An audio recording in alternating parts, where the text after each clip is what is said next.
반갑습니다. 오늘은 성경의 둘째 날 두 번째 시간이고요. 2장을 살펴보겠습니다. 룻기 2장입니다. 네, 어제 참석 안 하신 분도 계셔가지고 1장을 간략하게 정리를 하자면 한 1시간 40분이 걸릴 텐데 나오미가 주인공이고요. 나오미가 이 룻기의 주인공입니다. 나오미가 1장에서 완전히 텅 빈 상태가 됩니다.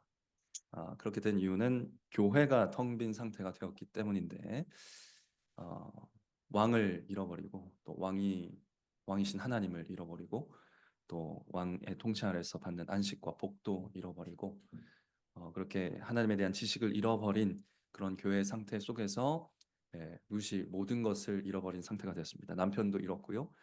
어, 이방 땅에 살면서 여러 가지 고생도 많이 했지만 남편도 잃어버리고 또 두 아들들도 잃어버리고 이제 며느리밖에 남지 않는 상황에서 다시 하나님이 이스라엘을 신방하셨다, 베들레헴을 신방하셨다, 찾아오셔서 양식을 주셨다 하는 그런 복음을 듣고 이제 돌아오는 길에 두 며느리를 돌려보내려고 합니다. 이것은 나오미가 주려고 했던 아주 현실적으로는 굉장히 예, 좋은 선택지였죠. 돌아가서 다시 너희 민족으로 돌아가서 결혼하고 잘 살아라 하는 것이 현실적으로 가장 좋은 선택이었는데 오르반은 그 선택을 하고 돌아가게 되고요. 그러나 룻은 그 현실적으로 가장 좋은 선택보다 더 좋은 선택을 하게 됩니다.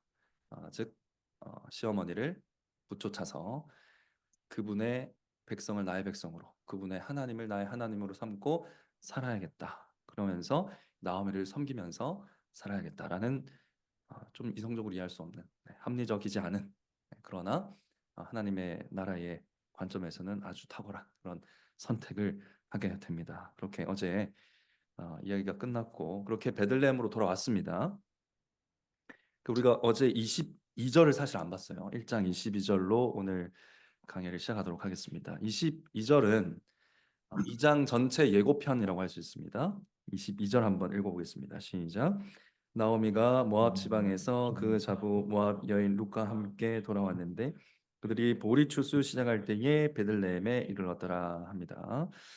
자, 여기서 재밌는 표현이 있는데 여러분 좀 눈치채셨습니까? 22절에 좀 이상한 표현이 있습니다. 정말 이상한 표현이 있어요. 뭘까요? 논리적으로 좀 이상한 표현이 있어요. 여러분 나오미가 돌아왔다는 건 이해가 되시죠? 나오미가 고향 땅에 돌아온 건 이해가 되십니까? 그렇죠? 원래 살던 베들레헴 고향 땅을 떠났다가 돌아왔어요. 근데 말씀이 뭐라고 합니까? 누구도 돌아왔어요. 자부 모압 여인 룻과 함께 돌아왔다. 이렇게 되어 있습니다. 이건 나오미의 입장에서 그렇게 얘기한 거다라고 이해할 수도 있지만 룻도 돌아왔다고 소개하는 건 분명한 사실입니다. 나오미는 베들레헴으로 실제로 물리적으로 돌아오기도 했고 어제 우리가 살펴봤듯이 회개하여 돌아온 측면도 있습니다. 그런데 룻도 돌아온 건 맞죠. 룻은 어떤 의미에서 돌아왔습니까? 네, 본토 친척 부모의 집을 떠나서 이스라엘의 여호와의 품으로 돌아왔죠. 그런 의미에서 룻도 돌아왔습니다. 그래서 이 두 여인이 돌아온 여인들입니다. 돌아온 나오미, 돌아온 룻, 이 두 여인들의 이야기가 이제 시작될 거다라는 게 예고가 되고 있는데 언제 어디로 돌아갔다고 합니까? 때를 보니까 언제죠? 보리추수 시작할 때 장소는 베들레헴입니다. 자, 텅 빈 나오미가 룻과 함께 돌아온 때는 보리 수확기가 시작될 때였습니다. 그리고 돌아온 곳은 떡집이라 이름하는 베들레헴입니다. 이 시기에 대해서 조금 자세히 말하자면 이 시기는 출애굽을 기념하는 두 절기 사이에 있는 기간이에요. 보리 추수가 시작됐다는 것은 이 출애굽을 기념하는 두 절기 사이인데 어떤 절기일까요? 유월절에 이어지는 무교절과 칠칠절이라 하는 오순절 사이에 일어나는 일입니다. 이게 이제 구속사적으로 구원 역사적으로 굉장히 의미가 있는 시간대에 지금 이 사건이 벌어지고 있습니다. 자, 이스라엘에서 보리 수확은 3, 4월 그리고 밀 수확은 5, 6월에 이루어졌습니다. 이제 3, 4월은 유월절과 무교절이 시작하는 그런 시점이고, 그래서 보리 첫 이삭을 베어서 여호와께 드리면서 봄 수확을 시작하는 그런 시점이고요. 이어서 밀추수가 시작되는데, 밀추수를 마치는 때가 이 유월절로부터 7주가 지난, 그러니까 7일이 7주 지난 77절, 그 49일이죠. 그 다음 날이 오순절, 50일째 된 날이라고 해서 오순절입니다.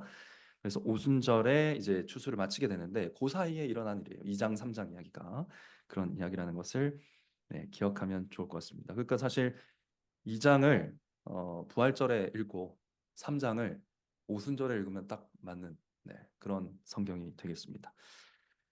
이것은 구속사적으로 어떤 의미가 있는가? 6월절은 어떤 의미가 있죠? 출애굽, 하나님의 구원, 이런 의미가 있고, 77절은 어떤 의미가 있습니까? 77절 의미는 이스라엘 백성이 광야에서 시내산에 가서 하나님께 뭘 받죠? 계명을 받죠. 그때가 77절입니다. 그러니까 하나님께 율법을 받은 날이 77절인데, 그 출애굽과 관련된 절기, 그 구원 역사와 관련된 절기라는 걸 알 수 있습니다. 자, 이는 여호와의 찾아오심으로 출모압한 두 사람, 네. 출애굽한 이스라엘 백성이 이 기념하는 절기에 출모압한 두 여인에게 어떤 일이 일어날 것인가를 기대하게 하는 또 대목이 되겠습니다. 그래서 언약의 땅에서 또 언약적인 절기 가운데 새롭게 출모압한 두 사람을 여호와 하나님이 어떻게 채워주실까에 대한 궁금증을 가지고 2장 3장을 읽으면 될 텐데요. 자, 먼저 기억할 것은 2장 3장은 구조가 똑같다는 거예요. 이 구조가 굉장히 중요한데, 2장은 룻이 나가요. 1번, 2번 보아스를 만납니다. 그리고 3번 룻이 나오미에게 돌아옵니다. 이게 전체 구조예요. 이야기 구조가 그렇고요. 3장도 어떻다? 3장도 룻이 나갑니다. 그리고 보아스를 만납니다. 타작 만남에서. 그리고 나오미에게로 돌아옵니다. 이런 구조로 돼 있다라는 것을 기억하면 좋겠고요. 또 어제 잠깐 소개한 것처럼 이 모든 이야기들에서 우연히 굉장히 많이 등장합니다. 우연히, 마침 뭐 이런 단어가 막 등장하면서, 이 단어가 등장할 때 뭘 기억하라 그랬죠? 마침 우연히 그 일을 이루시는 하나님께 주목해야 된다 말씀을 드렸습니다. 자, 그러면 2장에서 룻이 나가는 장면 한번 살펴보겠습니다. 먼저 1절부터 3절까지, 2장 1절부터 3절까지 다 같이 천천히 읽겠습니다. 시작. 나오미의 남편 엘리멜렉의 친족 중 유력한 자가 있으니 이름은 보아스더라. 모압 여인 룻이 나오미에게 이르되, 나로 밭에 가게 하소서. 내가 네게 은혜를 입으면 그를 따라서 이삭을 주겠나이다.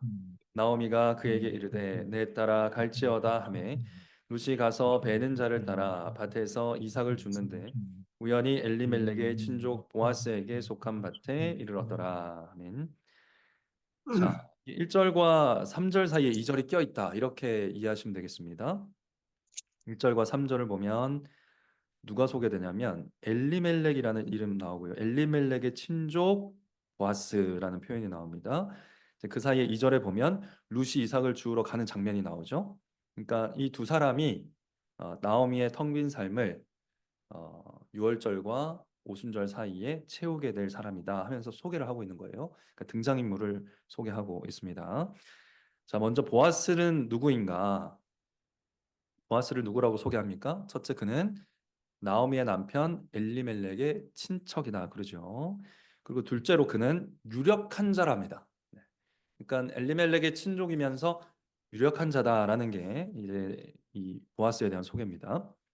자, 첫째로 엘리멜렉의 친척이라는 말은 무엇을 가리키는가? 앞으로 보아스가 누구의 가문을 다시 회복할 사람이다? 엘리멜렉의 가문의 기업을 회복할 사람이다라는 게 이제 또 예고가 됩니다. 이 룻기는 사실 문학적으로 굉장히 뛰어난 책입니다. 그러니까 항상 복선, 그러니까 여러분이 아는 단어로는 떡밥이죠. 떡밥을 계속 던져요.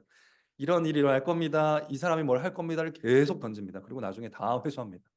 그래서 아주 뛰어난 문학적인 아, 그런 기술을 취하고 있는 책이고요. 그래서 이 엘리멜렉 가문을 다시 회복할 사람으로 지금 보아스를 소개하고 있는 것입니다.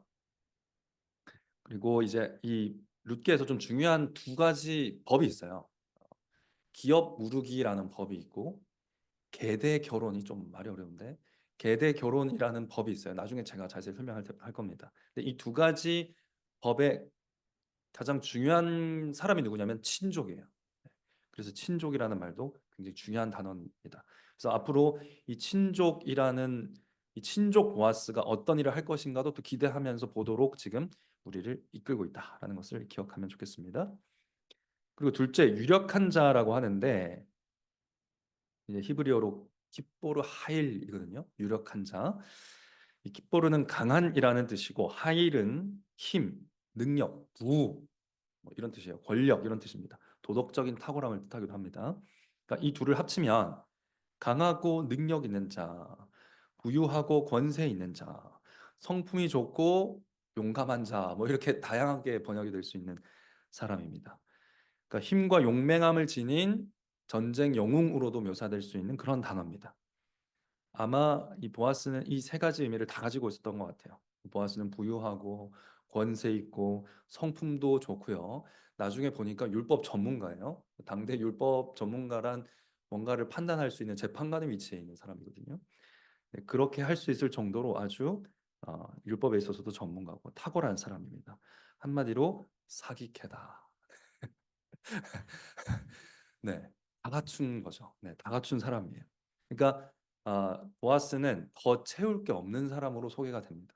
나오미는 텅 비었잖아요. 보아스는 완전히 채워진 사람으로 지금 소개가 됩니다. 재미있는 것은 이 하일이라는 단어가 여인에게 사용될 때는 에셰트 하일이 되는데 깃보르 하일은 남자, 에셰트 하일은 여자에 적용이 되는데 이걸 현숙한 여인으로 번역을 했어요. 그런데 이 하일의 의미를 살려서 그대로 번역을 하면 여자에게도 뭐라고 해야 되겠습니까? 네, 유력한 여인. 네, 아까 제가 설명했던 그런 의미를 다 가지고 있는 네, 강하고 권세 있고 부유하고 네, 성품이 탁월한 네, 그런 여인, 이 현숙한 여인, 지혜로운 여인 할 때도 근데 에셰트 하일이라고 이 똑같은 단어를 씁니다. 근데 나중에 이 현숙하다라는 말을 룻에게 하거든요. 네, 그러니까 룻은 유력한 여인인 거죠. 그래서 우리가 알 수 있는 것은 유력한 남자 보아스와 유력한 여자 룻. 근데 이게 조금 나중에 보면 의미가 다른 의미에서 유력해요, 둘 다. 네. 그래서 이 유력한 남자와 유력한 여자가 누구를 채울 것이다?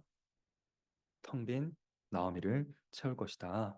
이 두 사람이 잘 어울리는 쌍이 되어서 어떤 일을 이룰 것이다라는 것이 또 예고가 되고 있습니다.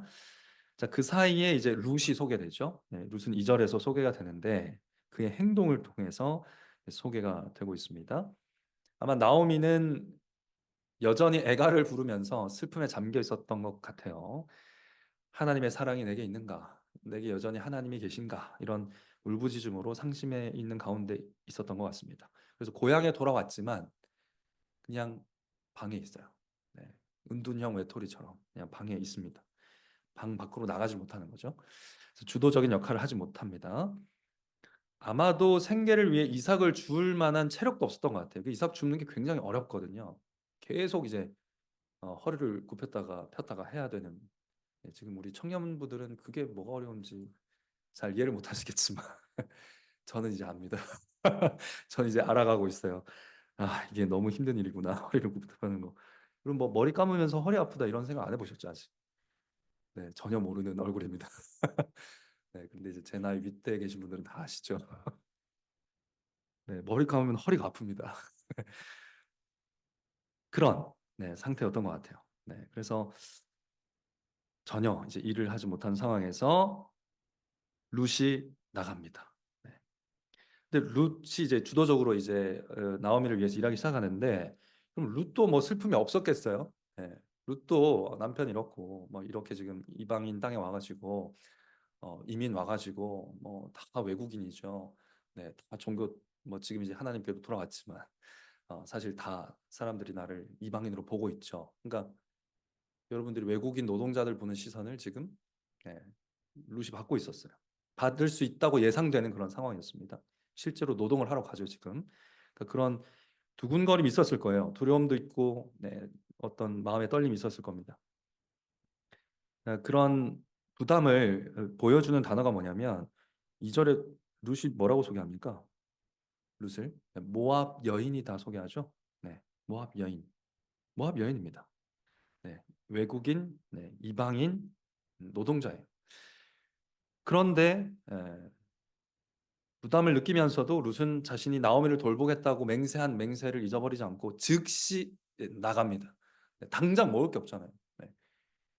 10년 만에 돌아왔으니까 뭐 집이 성했겠습니까? 집이라도 있는 게 다행이죠. 집이 성했겠습니까? 뭐 식량이 있었겠습니까? 아무것도 없는 상태에서 이제 먹을 것을 찾으러 나가게 됩니다. 바로 맹세한 대로 약속을 이행하고 있습니다. 이 약속에 헌신하는 룻의 앞으로의 일들은 유대인들에게 이제 충격을 줄 겁니다. 유대인들을 부끄럽게 할 것이고요. 어제 말씀드린 것처럼 예수님이 백부장의 믿음을 보고 내가 진실로 너에게 이르노니 이스라엘 중 아무에게서도 이만한 믿음을 만나보지 못했다. 와 같은 칭찬을 들을 만한 행동을 이제 누가 할 것이다? 룻이 할 것입니다. 룻이 이제 이삭을 주겠다라고 2절에 보면 말합니다. 나로 밭에 가게 하소서. 내가 네게 은혜를 입으면 그를 따라서 이삭을 주겠나이다. 자, 이제 나가는데 지금 룻이 무엇에 의지하여 나가고 있습니까? 네게 은혜를 입으면 내가 이삭을 주겠나이다 하면서 출발하는 거죠. 그러니까 두렵고 떨리고 또 이방인으로서 굉장히 불안한 마음이 있지만 나가는 이유는 뭐다? 은혜를 만나겠지 하면서 나가는 거예요. 은혜를 주시면 내가 이삭을 줄 수 있겠지 하면서 나가는 겁니다. 그러니까 이것은 또 이들의 상황을 잘 보여주기도 하는데 이들의 상황이 어떤 상황이다? 누군가 은혜 베풀지 않으면 먹고 살 수 없는 상황이다라는 거예요. 그러니까 스스로의 힘으로는 뭐 아무것도 할 수 없는 상황. 그러니까 누가 불쌍히 여겨주지 않으면 살아갈 수 없는 형편에 있다는 것을 또 보여주는 말이기도 합니다. 여러분, 그리고 이삭을 줍는 것은 자신의 가난을 드러내는 수치스러운 행위라는 것을 또 기억하면 좋을 것 같습니다. 그러니까 은혜를 입어야 될 상황이라는 게 그런 상황이라는 거죠. 누가 어, 나의 가난을 다 바라봐야 되는 상황인 거예요. 그러니까 밭에서 이삭을 줍고 있다는 말 자체가 이 사람은 이 사회에서 베들레헴 사회에서 제일 하층민, 제일 가난한 사람 이런 뜻이에요.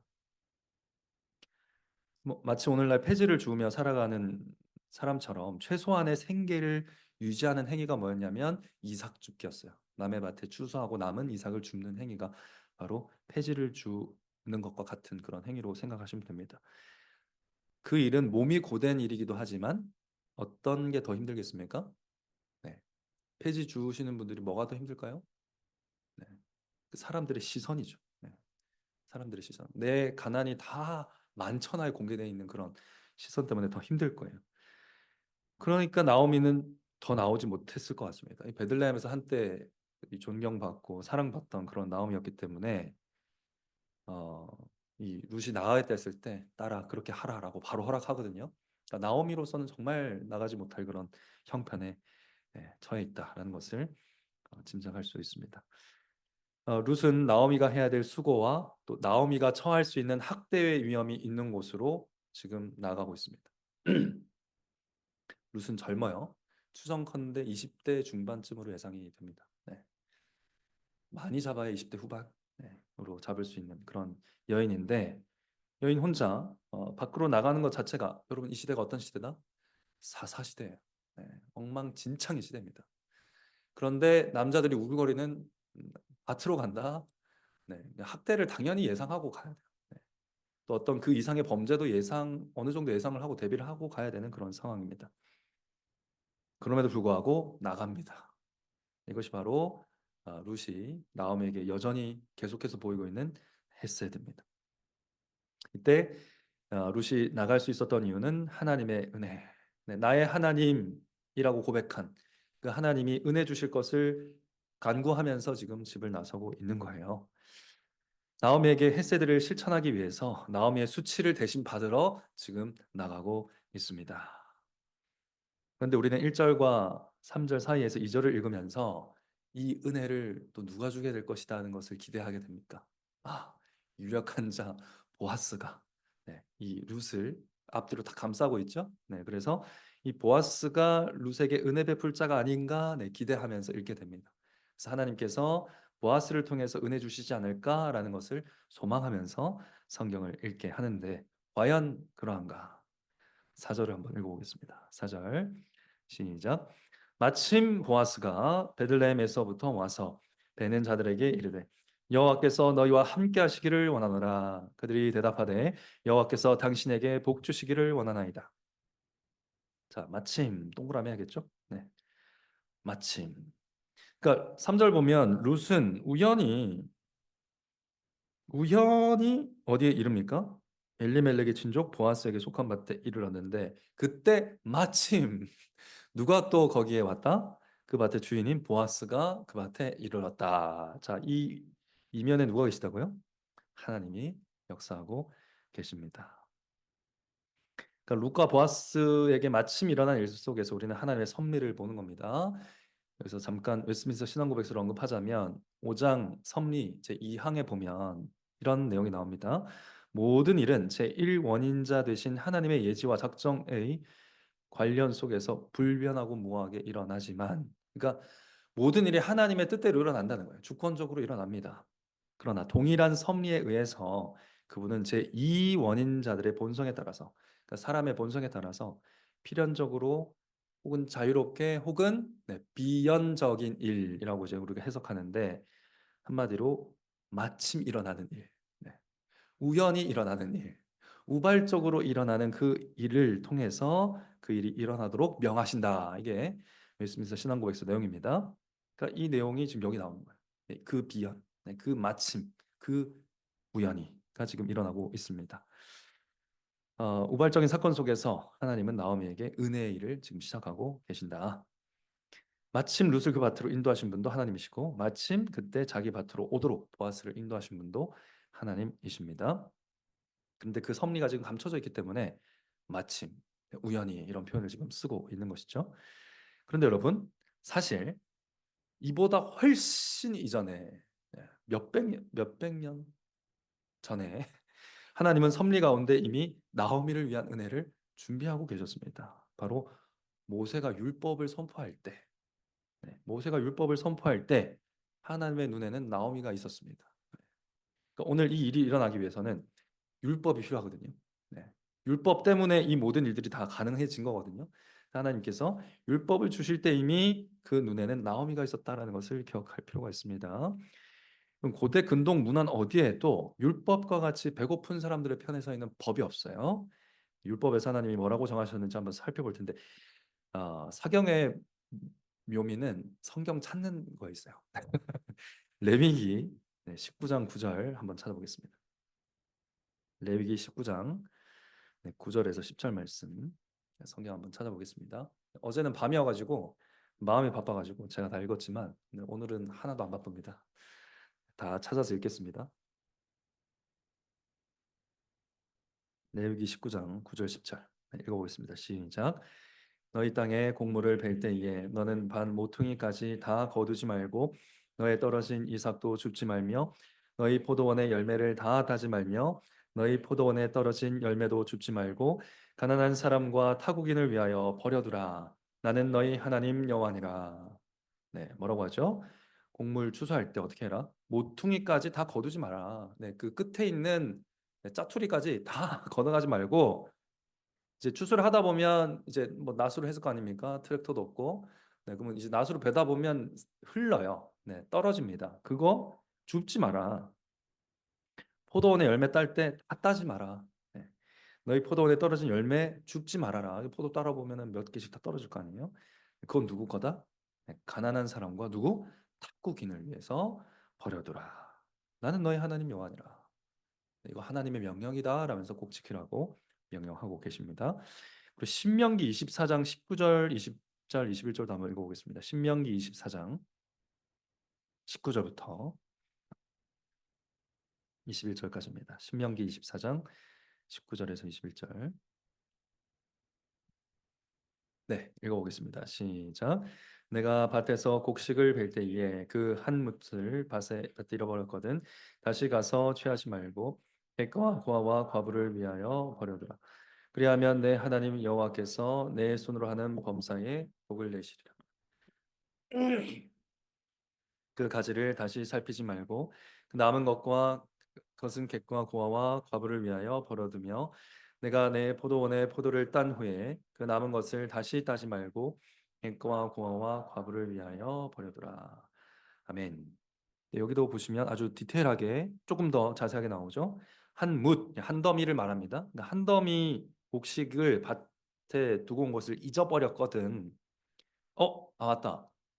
그거 두고 왔네 하면서 가져오지 말라는 거예요. 네. 누가 잊어버리게 하셨다? 네, 하나님이. 여러분 이제 물건 잠깐 잊어버릴 때 있죠. 네. 내비 두세요 그거 그냥. 누군가를 위해서 하나님이 거기 두신 거예요. 네, 너무 비싼 거면 찾으러 가야 되지만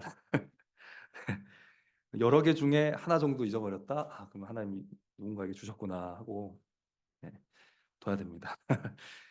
객과 고아와 과부, 그러니까 이방인과 고아와 과부를 위해서 버려두라는 겁니다. 그러면 네 손에 범사의 복을 내리시리라. 네, 잊어버린 것보다 더 큰 거 주시리라. 네, 아이패드 주시리라. 공책 가만 냅두면 아이패드 주시리라. 네, 그런 내용일까요? 네, 모르겠습니다만 실천해 보시고요. 그리고 감람나무를 떨어버리고 이제 땄어요. 근데 다 떨어졌나 살피지 말라는 거예요. 더 떨 거 없나? 네, 우리가 감 보면 이제 우리나라에도 감 하나 둘씩 남겨두잖아요. 까치밥 하면서 그렇게 남겨두라는 거예요. 까치밥일까요? 우리나라에도 사실 그거 누구 먹으라고? 네, 가난한 분들 먹으라고 아마 두면서 까치밥이라고 따지 말라고 했을 것 같아요. 그런 의미일 겁니다. 네, 그래서 남은 것은 객과 고아와 과부를 위해서 항상 하나님이 신경 쓰시는 사람들이 바로 객과 고아와 과부입니다. 포도원, 네, 남은 거 다 따지 말고 객과 고아와 과부를 위해서 버려두라. 그러니까 이 법이 없었으면 지금 루시 할 수 있는 게 없어요. 네, 그냥 구걸해야 돼요. 네, 집집마다 문 두드리면서 쌀 한 줌, 네, 밀 하나 좀 이렇게 해야 됩니다. 근데 여러분 중요한 게 뭐냐면요. 얼마나 곡물을 베지 말아야 되는지 그 한 더미가 얼마인지는 하나님이 백성의 양심에 맡겼어요. 요게 중요합니다. 네. 이게 디테일하게 몇 이삭이 한 덤인지 하나님이 써놓지 않았다는 거예요. 네. 밭의 주인이 알아서 정해야 돼요. 그 모퉁이라는 구역을 이만큼 잡을지 요만큼 잡을지는 누구에 달려있다? 밭 주인한테 달립니다. 밭 주인한테. 얼마나 많은 포도 열매를 따지 않고 내버려 둬야 되는가? 본문이 명령하지 않습니다. 그러니까 이 율법 조문대로 지키려고 해서는 안 된다는 거예요. 그 율법 조문대로 지키려 한다고 해도 뭔가 묵상이 필요한 거죠. 네. 그러니까 이 말씀을 내가 어떻게 지켜야 될지, 지금 올해는 가난한 사람이 얼마나 되는지, 내 밭에는 얼마나 올지, 옆 밭에는 얼마나 갈지 다 보면서 추수를 해야 되는 그런 명령을 지금 이스라엘 백성, 언약 백성들에게 주셨다는 거예요. 네. 그러니까 이 율법을 지키려면 묵상을 해야 돼요. 이 말씀뿐이겠습니까? 네. 여러분, 율법은 묵상해야 될 책으로 구약에서 계속 강조됩니다. 왜냐하면 율법의 특징 때문인데, 여러분 율법은 판례 모음집이에요. 판례 모음집. 율법은 인간 행위 하나하나를 다 규정하지 않습니다. 그러니까 우리가 사실 율법 보면은 뭐 인간의 행위를 다 하나하나 규정하는 것 같이 보이거든요. 뭐 소가 누구를 받았을 때는 어떻게 해라. 난간을 설치하지 않았을 때는 어떻게 해라. 이거 너무 세세하게 적어 놓은 것 같은데 사실 그런 상황뿐이겠어요? 인간사에 뭐 수많은 일이 일어날 수 있는데 그 판례를 적어 놓은 거예요. 이런 일이 일어났을 때는 이런 판례가 있다. 이런 판례로 판단해라. 이 판례를 너희가 보고 이와 유사한 일은 너희들이 묵상해서 해결해라라는 식으로 판례로 주어진 그 율법이거든요. 그래서 판례를 보고 이 율법의 정신이 뭔가를 파악해서 실천하도록 한 법이 율법, 시민법이에요. 네, 이스라엘에게 주신 시민법. 그래서 시민법도 사실 십계명에 나타난 율법 정신을 모르면 행할 수가 없어요. 네. 그러니까 묵상이 없이 행할 수 없기 때문에 성경은 계속해서 율법을 주야로 묵상하는 자가 복 있는 자들하고 계속 강조하는 겁니다. 네. 그러니까 예를 들어서 신명기 24장을 읽은 사람에게 율법이 기대하는 행동은 뭡니까? 뭐예요? 율법 조문 그대로입니까? 그러니까 포도나무 열매를 따고 나무를 다시 돌아보지 않기만 하면 되는 거예요? 포도나무 다 따고 나서 안 들어봐야지 하고 집에 가면 끝입니까? 그러라는 겁니까? 그러라는 게 아니라는 거예요. 네. 곡식 한 더미가 아니라 두 더미를 떨어뜨리면 아, 내가 두 더미 떨어뜨린다 하고 가져와야 됩니까? 그런 얘기가 아니라는 거예요.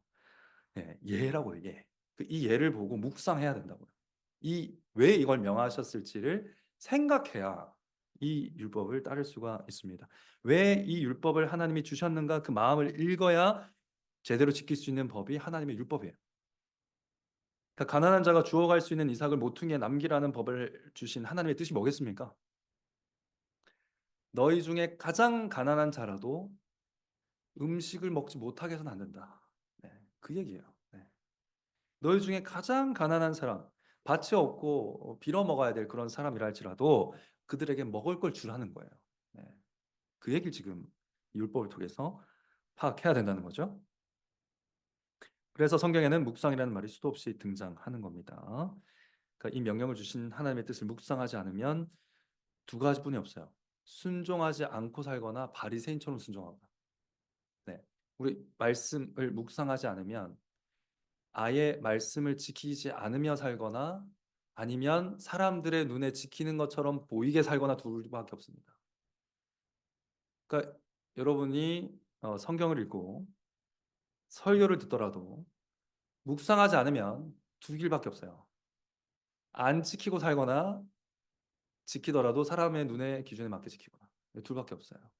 네. 그러니까 여러분들이 개인적인 묵상이란 이 굉장히 중요하다라는 겁니다. 이거는 대교론문답에도 나오죠. 설교 듣는 자의 의무입니다. 네. 설교를 제가 쉽게 해야 되는 것도 그건 저의 의무죠. 네. 하나님의 말씀을 잘 전해야 되는 건 저의 의무고 여러분의 의무가 있다는 거예요. 말씀 듣는 자의 의무가 있습니다. 묵상하지 않으면 말씀을 지키지 않거나 바리새인처럼 지키게 된다. 반드시 기억하십시오. 네. 그래서 내가 이삭을 이렇게 많이 떨어뜨렸다라면서 선포하면서 살게 됩니다. 네. 이삭을 다 쓸어가거나 이삭을 내가 이렇게 많이 떨어뜨렸습니다. 여러분 하면서 살게 됩니다. 그거를 산상수훈에서 예수님 뭐라고 하셨습니까? 구제할 때 나 팔을 불지 말라 하신 거예요. 네. 그 얘기가 그 얘기예요. 네. 그렇게 살게 된다. 네. 예수님 다른 얘기한 거 아니에요. 다 구약에 있는 율법을 완전히 설명하고 계십니다. 우리가 좁은 문으로 산상수훈을 지키는 길로 들어가자 했는데 산상수훈 강해를 다 들어도 개인적으로 묵상하지 않는다? 네, 아무것도 실천할 수 없습니다. 산상수훈도 판례 모음집이 있죠. 가만히 생각해 보세요. 살아가는데 형제를 향해서 라가라고 하는 상황밖에 없겠어요? 형제를 향해서 바보야 라는 말밖에 하는 일이 없겠습니까? 그런데 그걸 예로 드신 거예요. 네. 근데 그 예를 묵상해야 돼요. 왜 이 행위를 하지 말라고 하신 걸까? 그러니까 내가 바보라고만 안 하면 된다는 얘기입니까? 그 얘기가 아니거든요. 네. 그 말씀을 하신 의도를 파악해서 그 율법의 정신을 지키라는 거예요. 네. 형제를 향한 분노와 화를 하나님 앞에서 다루어야 된다는 얘기죠. 네. 형제를 사랑하라는 의미로 해석해야 된다는 겁니다. 또 외식하지 말라 하시면서 구제와 금식의 예를 드셨는데 구제와 금식에서만 신실하면 되는 거예요? 근데 여러분 구제도 안 하고 금식도 안 하죠. 그러니까 안 하고 살게 돼요. 묵상 안 하면. 네. 이거 나하고 아무 상관없이 말씀을 받아들이게 됩니다. 네. 그러니까 모든 경건을 하나님 앞에서 실행하라는 얘기죠. 네. 모든 경건을 하나님 앞에서 하라는 얘기입니다. 그러니까 묵상하지 않으면 하지 않거나 율법주의자가 됩니다. 그럼 룻기가 흥미로운 이유는 뭐냐면요. 이 모압 여자 룻이 이 율법의 정신을 더 잘 이해하는 자로 그려지기 때문이에요. 네. 초신자인데 초신자거든요. 네, 교회 지금 처음 들어온 사람인데 오히려 율법 정신을 이해하고 있고 요구해요. 이스라엘 사회 전체에 요구합니다. 그래서 굉장히 흥미롭습니다. 그리고 보아스라는 사람은 제가 아까 뭐라 그랬습니까? 율법 전문가예요. 율법에 대해서 다 아는 사람처럼 그려지는데 룻을 만나기 전까지는 율법 조문 안에서만 위대했던 것 같아요. 율법 조문을 지키는 한에서만 위대했어요.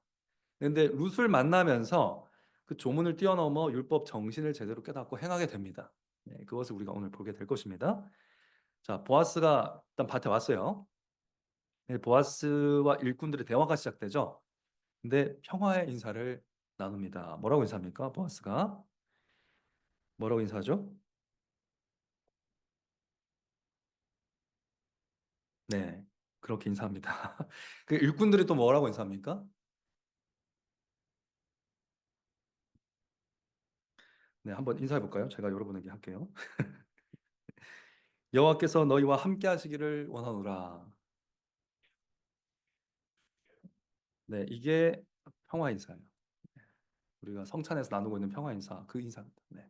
이게 이제 히브리어로 하면 보아스가 야훼 임마 캠 합니다. 임마누엘 할 때 그 임마거든요. 그 야훼 여호와가 임마 함께 하신다. 캠 너희와 야훼 임마 캠 합니다. 근데 일꾼들이 예발에 카 야훼 합니다.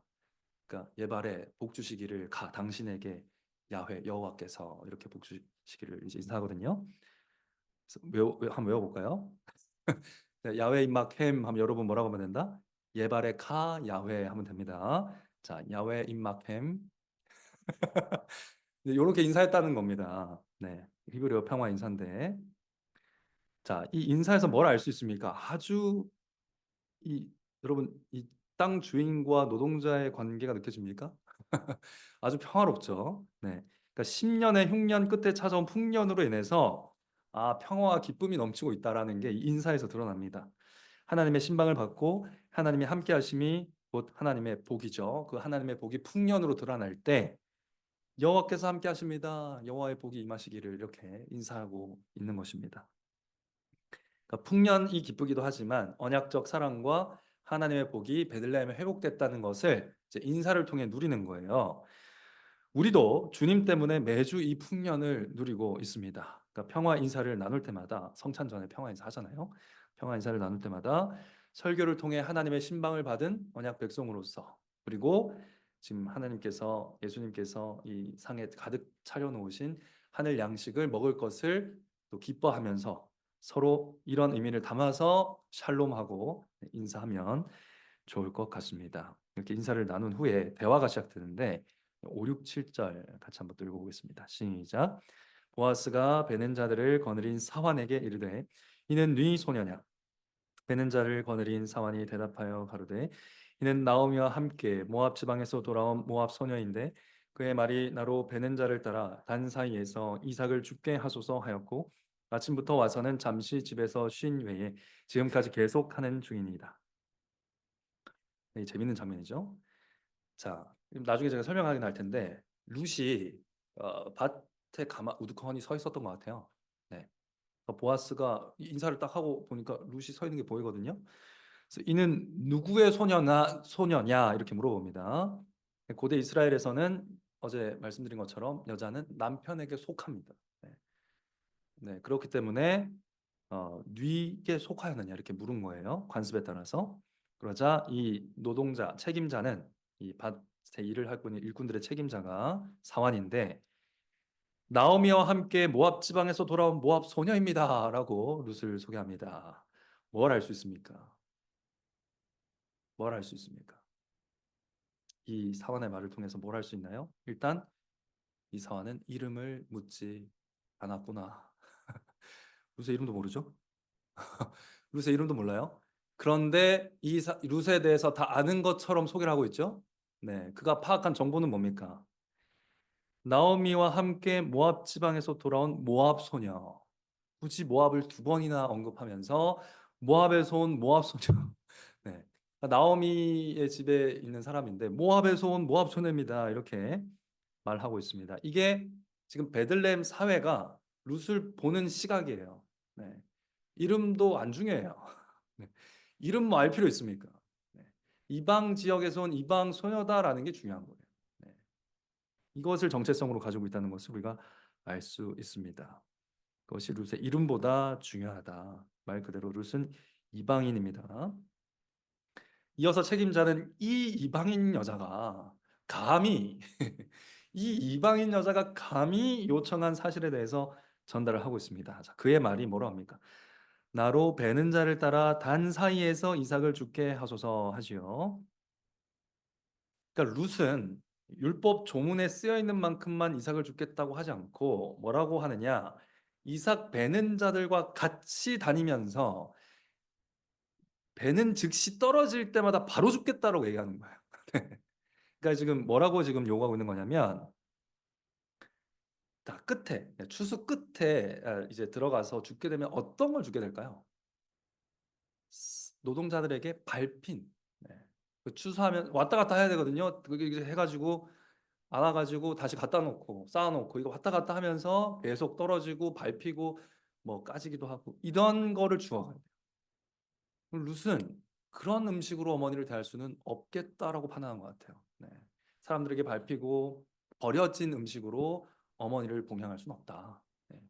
그래서 추수하는 즉시 떨어질 때마다 누구에게 밟히기 전에 내가 그것을 추수해 가겠습니다라고 요청을 한 것 같습니다.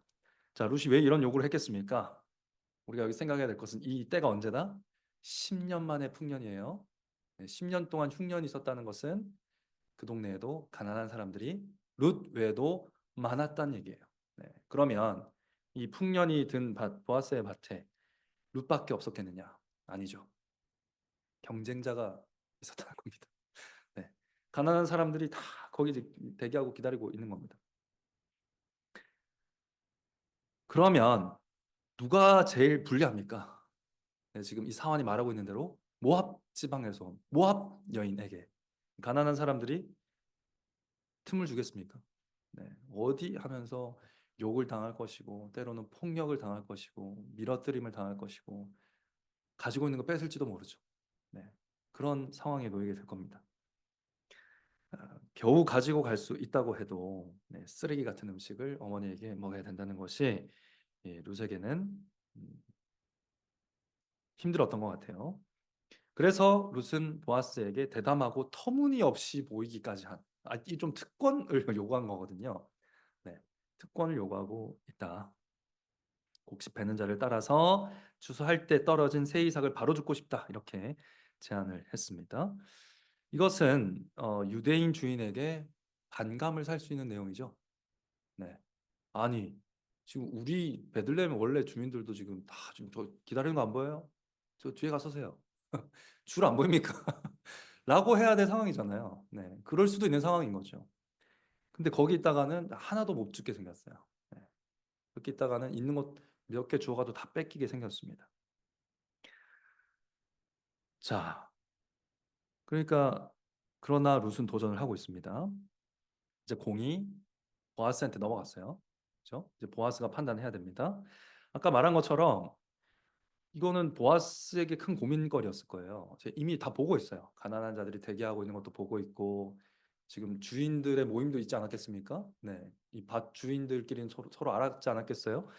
그래서 얼마 정도 남겨야 되는지, 뭐 어떤 모퉁이를 얼마 정도 크기로 잡아야 되는지 양심에 따라 이제 판단을 해야 되는, 그러니까 이해득실을 좀 따져야 되는, 내가 얼마를 거두고 얼마를 나눠야 될지를 계산해야 되는 그런 위치에서 고민이 시작이 됩니다.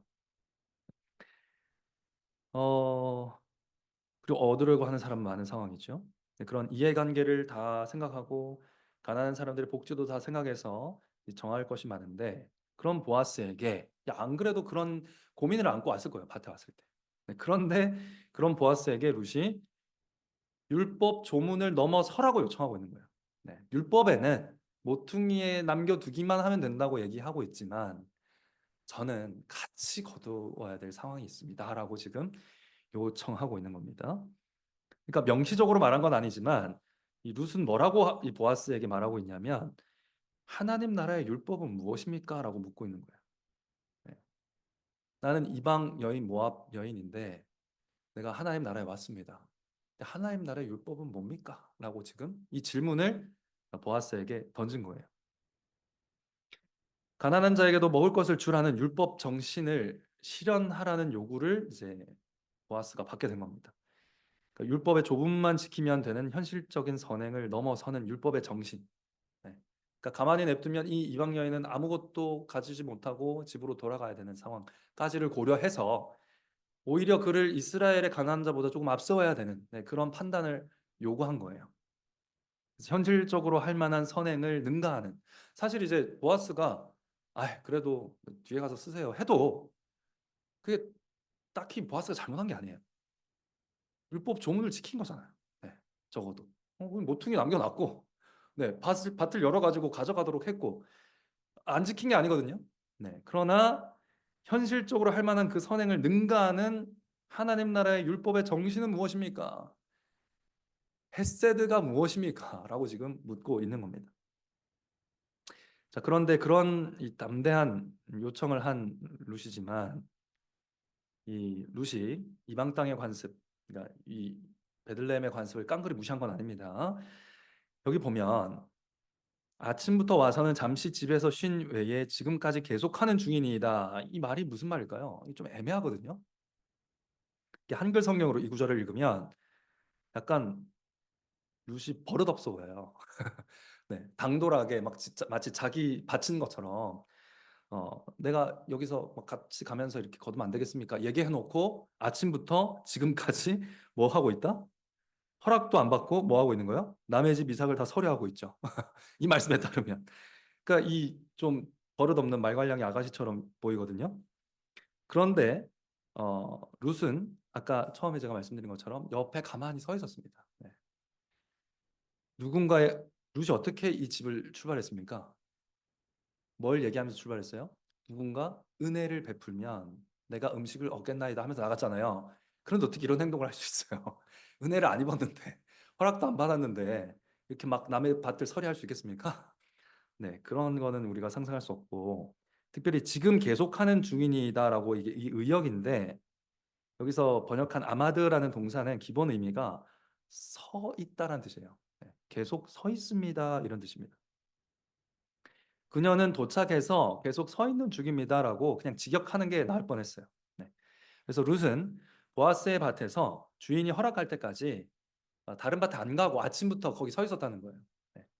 그러니까 일단 이 밭을 처음 만났는데 여기서 허락을 받을 때까지 일단 요청을 드려놓고 기다리고 있었다는 거예요. 네. 가만히 서 있었다. 근데 잠시 집에서 쉰 외에 이거는 명확한 해석이 없더라고요. 근데 정확히 무슨 뜻인지 모르겠어요. 다리가 아파서 집에 잠깐 갔다 왔는지 어머니를 잠깐 보고 왔는지 어쨌든 거절당하면 다른 밭으로 가기 위해서 일단 이 밭에 요청을 드렸으니까 가만히 서 있었습니다. 그 어머니에게 좋은 음식, 충분한 음식을 제공하되 은혜를 받아서 제공하겠다라는 의지가 보이죠. 그래서 수학 책임자에게 질문을 했던 겁니다. 자, 이 모든 이야기를 들은 보아스는 뭐라고 합니까? 8절, 9절 말씀 읽어보겠습니다. 시작. 보아스가 룻에게 이르되 내 딸아 들으라. 이삭을 지우러 다른 밭으로 가지 말며 여기서 떠나지 말고 나의 소녀들과 함께 있으라. 그들의 베는 밭을 보고 그들을 따르라. 내가 그 소년들에게 명하여 너를 건드리지 말라 하였느니라. 목이 마르거든 그릇에 가서 소년들의 길어온 것을 마실지니라. 자, 한마디로 책임자의 말을 들은 그대로 보아스가 허락을 하죠. 그러니까 룻의 당돌한 요청에 화를 내는 대신에 룻만큼이나 좀 급진적으로 네, 이 반응을 하고 있습니다. 생각해 보십시오. 보아스는 나면서부터 이스라엘 사람이요 모세 율법 속에서 자란 유력한 자입니다. 네. 그 얼마나 보수적이겠어요. 율법에 있어서 율법을 지키는 일에 있어서 얼마나 보수적이겠습니까? 율법 전문가라는 사실이 또 4장에 나오죠. 율 잘 알립니다. 네. 율법을 너무 잘 알아요. 그런데 아직 이름도 모르는 모함 여자가 한 말에 이분이 귀를 기울입니다. 이게 또 감동이에요. 네, 귀를 기울이고 룻에게 배웁니다. 아, 그런가? 그러니까 이 짧은 시간인데 잠시 동안에 보아스가 말씀을 묵상했던 것 같아요. 당연히 이 법은 알았을 거고 우리가 읽었던 신명기 말씀, 레위기 말씀 당연히 알았을 거고 근데 내가 법을 너무 조문에 따라서만 지키고 있었나? 라는 생각을 아마 처음 했던 것 같아요. 태어나서 이런 일이 처음이니까. 네, 그래서 잠시 묵상을 하고 가능하겠는데 하면서 지금 이 일들을 허락을 하고 있습니다. 그래서 룻의 요청을 들어주기 위한 방침을 마련하고 있습니다. 그 보아스는 율법 조문을 넘어서 룻의 말을 듣고 율법을 묵상하면서 더 폭넓게 율법을 급진적으로 해석하고 있습니다. 율법 정신을 따르기로 선택하고 있지요. 자, 이 대목에서 우리는 보아스가 어떤 사람인지 소개를 받게 됩니다. 자, 일단 보아스는 룻을 내 딸아 이렇게 부릅니다. 이 모함 여자야 이렇게 안 부르고요. 이 이방이나 이렇게 안 부르고요. 내 딸이라 부릅니다. 자, 여기서 우리가 알 수 있는 것은 보아스는 룻보다 나이가 훨씬 많았다는 걸 딸뻘이라는 거죠. 네. 보여줍니다. 룻이 교회 새신자라면 혹은 뭐 우리 교회 새가족이라면 보아스는 교회 어른입니다. 고인물입니다. 오래 있었던 분이에요. 이 베들레헴에 오래 있었던 분이다. 동시에 룻을 이방 여자가 아니라 아버지처럼 돌볼 마음이 있다는 것을 이 따라라는 표현에서 우리가 볼 수가 있습니다. 그러니까 나중에 보면 이 룻에 대해서 또 나오미의 사정에 대해서 보아스가 빠삭하게 알고 있어요. 네. 유력자라고 했잖아요. 네. 그러니까 나오미가 오는 날부터 그 집 사정을 좀 파악하고 있었던 것 같아요. 그래서 룻이 왜 저렇게 하는지를 알고 있었기 때문에 아하, 내가 보호자가 돼야겠구나라고 생각을 했던 것 같습니다. 그래서 보아스는 룻이 원하는 것을 확실히 얻을 수 있도록 이제 행정 명령을 내립니다. 보면 보아스가 율법을 잘 알았기 때문인 것 같은데 행정적으로도 아주 치밀하고 세밀하게 일들을 처리해가는 걸 볼 수 있습니다. 그건 사장에서도 보겠지만 지금도 그래요. 먼저 뭐라고 합니까? 일단 다른 밭에 가지 말고 자기 밭에서 수확하는 자들을 따라가면서 이삭을 취하라. 네, 이거는 룻이 요청한 그대로예요. 네, 내가 따라가면서 바로 거두겠습니다. 네, 그러니까 이게 여러분 굉장한 특혜인 게, 그러니까 경쟁이 됐다면 보아스의 밭에서만 거둬가지고 먹을 수가 없어요. 그럼 어떻게 되느냐? 이 거둔 이삭을 들고 또 가야 돼요. 가가지고 또 이제 죽고 난 다음에 또 다른 밭에 가야 돼. 그렇게 몇 번을 다니면서 거두어야 겨우 이제 새끼 뭐 이틀 먹을 양식을 가지고 갈 수 있습니다. 당시에 트럭이 없었어요. 네. 차도 없어요. 네. 무조건 다 들고 다녀야 되는 거예요. 동물도 없잖아요. 그래서 얼마나 이동한다는 것이 힘들었겠습니까? 그 일을 일단 해결해 줍니다. 또한 보아스는 베는 것을 따라가면서 수확하도록 허락했고요. 그리고 더 합니다. 룻의 요청보다 더 해주는데 누구와 함께 있으라? 소녀들과 함께 있으라. 그리고 소년들에게 뭐라고 명령합니까? 건드리지 말라. 이렇게 공개적으로 선언했습니다. 이게 얼마나 룻에게 큰 위안이고 안전의 보장이 됐겠는가를 우리가 기억할 필요가 있습니다. 그러니까 어린 과부, 20대 아주 어여쁜 과부가 당할 수 있는 육체적인 학대와 성적 위험으로부터 이제 룻을 보호하는 조치를 한 거죠. 주위에 소녀들을 다 둘러싸버린 거예요. 네. 소년들이 건들지 못하도록, 그리고 험한 말 하지 못하게. 네. 유대인 이 소녀들이 다 둘러싸고 있기 때문에 함부로 막 욕을 한다거나 말을 하지 못하게 한 것입니다. 그러니까 신체 접촉뿐만 아니라 여러 가지 심적인 상처, 마음의 어떤 어려움으로부터도 룻을 지금 보호하고 있는 것이죠. 사사 시대입니다. 이스라엘이 도덕적으로 얼마나 수준이 낮았는지는 사사기를 보면 확인할 수 있습니다. 그러니까 주인으로서 이 사회가 그런 사회인 걸 알기 때문에 보호를 해준 거예요. 그러니까 제도적으로 룻의 안전을 확보를 해주었습니다. 뿐만 아니라 보아스는 룻의 지위를 높여줍니다.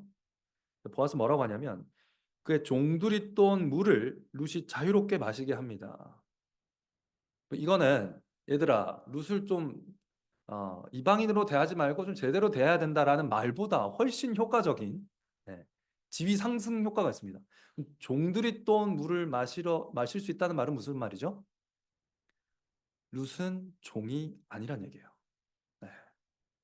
룻 종처럼 대하지 마라라는 말을 지금 이렇게 둘러싸고 있는 거예요. 제도적으로 한 거죠. 종들이 떠온 물을 마실 수 있는 위치에 있는 사람이다라고 공언을 해버린 거예요. 그러니까 행정적으로 룻이 차별받지 않도록 모압 여자라고 이 책임자가 말하고 있는데 부끄럽게 만드는 거죠. 모압 여자 아니고 종들의 물을 마실 수 있는 지위에 우리와 지금 한 백성을 이루고 있는 내 딸이니까 조심해라 라고 지금 경고하고 있는 굉장한 배려죠. 그래서 차별하지 말아라 하면서 차별금지법을 선포하고 있습니다. 네. 어, 그러니까 이제 앞서서 이스라엘 사람들 중에 하나로서 여김 받도록 한 조치가 앞서서 벌써 있었습니다. 그러니까 같이 수확하는 자를 따라서 수확할 수 있도록 한 것 자체가 이스라엘 사람 중에 하나로 봤기 때문에 가능한 조치였습니다. 그러니까 이게 이 장면이 위대한 게 뭐냐면 어제 우리가 읽은 것처럼 모압은 영원히 여호와의 총회에 들어오지 못하게 한 백성이에요. 네.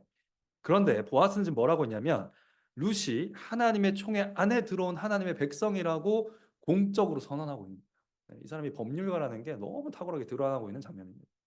행정적으로 법적으로 이 밧헬 사회에서만큼은 이 사람은 여호와의 총회에 들어와 있는 우리와 동등한 사람이다라는 것을 공포한 사람입니다. 그러니까 어제 말한 것처럼 민족적으로 모압 출신이라는 게 중요한 게 아니라 그랬죠. 네. 그 땅의 이방 신을 섬기고 있는 그 종교성이 문제인데 룻은 그 민족, 그 신을 떠나왔기 때문에 이제 라합과 같이 하나님의 백성이다라고 선포를 한 겁니다. 룻은 바로 이 밭에서 하나님 나라 안으로 들어왔음을 비로소 확인하게 되는 거예요. 네.